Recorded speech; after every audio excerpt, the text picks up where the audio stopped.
नमस्कार, मी शालू आणि तुमच्या सर्वांचं लाईफ अँड लिव्हिंग या आपल्या यूट्यूब चॅनलवर खूप खूप स्वागत करते। आज आपण लिंबाचं तिखट लोणचं बनवणार आहे, जे वर्षभर टिकतं। त्यासाठी इथे मी 30 लिंब घेतले आहेत आणि हे लिंब मी 1 तास पाण्यामध्ये भिजवून ठेवले होते। त्यामध्ये 1 चम्मच मीठ टाकलं होतं, कारण त्याचा कडवटपणा कमी होण्यासाठी। आता याला स्वच्छ करून मी कोरडे करून घेतले। आता ह्याच्या एका लिंबाच्या 8 फोडी करून घेते।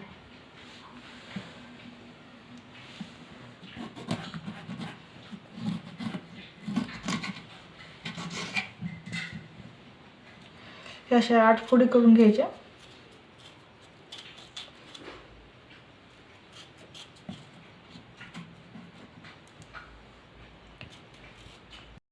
अशा प्रकारे एका लिंबाच्या आपल्याला 8 फोडी करायच्या आणि यामधल्या ह्या बिया काढून टाकायच्या, नाहीतर आपलं लोणचं जरा कडसर लागतं।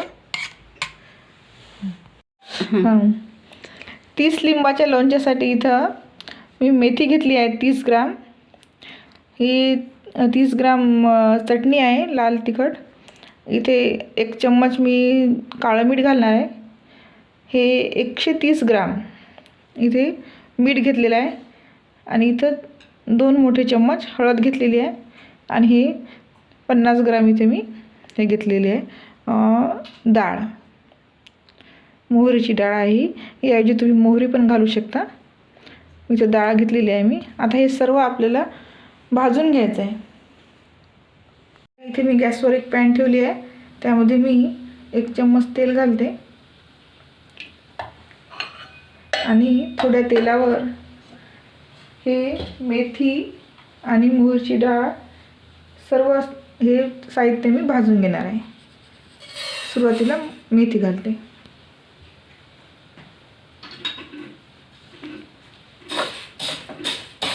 याला जास्त नाही भाजायचं, थोडासा कलर चेंज झाला की आपण काढून घेणार आहे याला। आपली मेथी आता छान भाजून झाली, काढून घेऊ। आता त्याच तेलावर आपण थोडी ही मोहरीची डाळ सुद्धा भाजून घेणार आहे, म्हणजे यामधलं मॉइश्चर सर्व निघून गेलं पाहिजे।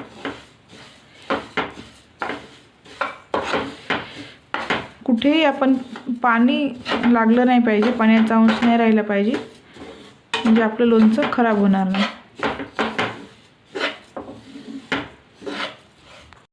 आपली ही मोहरीची डाळ सुद्धा आता भाजून झाली, आपण याला पण काढून घेऊ। आता मी गॅस बंद केलेला आहे आणि बंद केलेला गॅस असताना आपण यामध्ये मीठ घालणार आहे, म्हणजे आपली कढई गरम आहे, त्या गरम कढईतच आपल्याला मीठ घालायचं आहे। मीठ, हे चटणी आणि हळद आपण हे सोबतच या गरम कढईमध्ये घालणार आहे आणि याला हलकंसं गरम होण्यासाठी स्लोवर अगदी 1 मिनिटापर्यंत त्याला आपण भाजून घेऊ।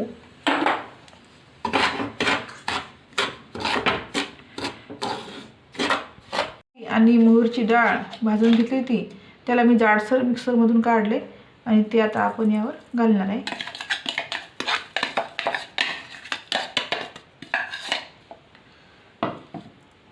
आणि इथे चटणी, हळद आणि मीठ हे सुद्धा आपण थोडं गरम करून घेतलं ना, ते पण आपण यावर घालणार आहे।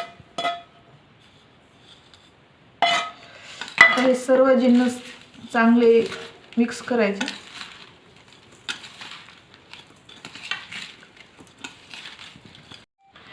इथे वरून मी 1 चम्मच इथे काळं मीठ घेतलं आहे, ते सुद्धा मी इथे घालणार आहे।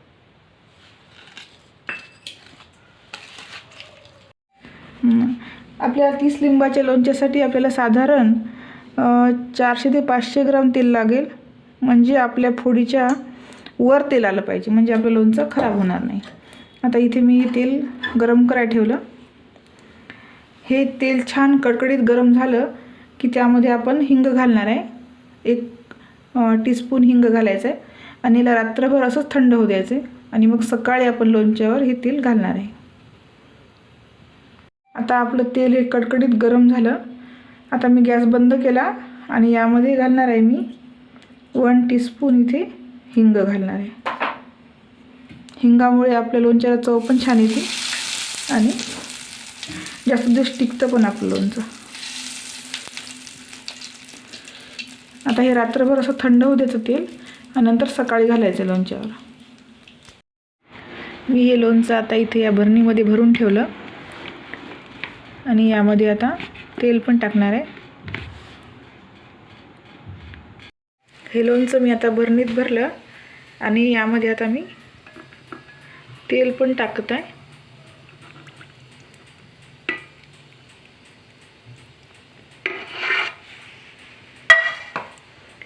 हे बघा आता हे तेल असं फोडीच्या वरपर्यंत आलं पाहिजे, म्हणजे आपलं लोणचं खराब होत नाही. थोड्या वेळात पूर्ण तेल असं वर येतं. हे बघा आता आपलं तेल फोडीच्या वर आलं आणि आता आपण याला झाकण लावून ठेवून द्यायचं. 2-3 दिवसामध्ये हे लोणचं आपलं मुरतं. याला 1-2 दिवसानंतर याला हलवायचं, खालीवर करायचं, म्हणजे आपलं लोणचं खराब नाही होत. तयार आहे आपलं लिंबाचं वर्षभर टिकणारं मस्त चटपटीत असं लोणचं. असेच नवनवीन व्हिडिओ बघण्यासाठी आपल्या चॅनलला सबस्क्राईब करा. व्हिडिओ आवडला तर लाईक करा, शेअर करा. संपूर्ण व्हिडिओ बघितल्याबद्दल धन्यवाद.